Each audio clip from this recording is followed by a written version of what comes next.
ഷഫീന ബീവി അല്ലെ, തെർത്താത്ത. തെർത്താത്തയുടെ ശ്രദ്ധയ്ക്ക്.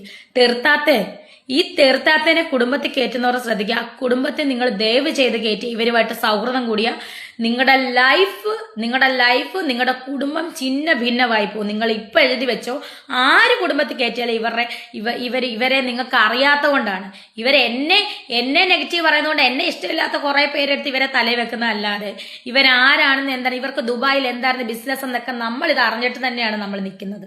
മനസ്സിലായോ? ഇവരെ പറ്റി ഇവരുടെ പേര് പോലും ഞാൻ പറഞ്ഞ ഇവർക്ക് റീച്ചാണ്. ഇവരിപ്പം കുറെ പെണ്ണുങ്ങളുടെയും ആണുങ്ങളുടെയും ലൈഫും കുടുംബവും നശിപ്പിച്ച് കഴിഞ്ഞിട്ട് ഇപ്പൊ എന്നെ പിടിച്ചേക്കുവാണ്. നിന്റെ ഇതിൽ വീഴുന്നവളല്ല രേണു സുധി, മനസ്സിലായോ? നീ കുറെ കിടന്ന് കളിക്കും.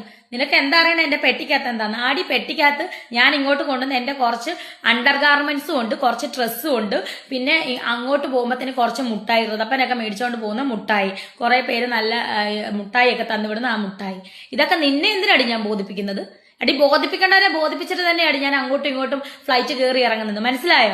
അല്ല നീ അവിടെ ഇരുന്ന് കാലും വയ്യാതെ അവിടെ ഇരുന്ന് ഇങ്ങനെ ഇരുന്ന് മറ്റേ എഴുന്നേറ്റ് മുള്ളാൻ പോലും പോകാതെ ഇരുന്ന് പറയുന്ന പോലല്ല ഞാൻ അന്തസ്സായിട്ട് അടി അങ്ങോട്ടും ഇങ്ങോട്ടും പോകുന്നത്.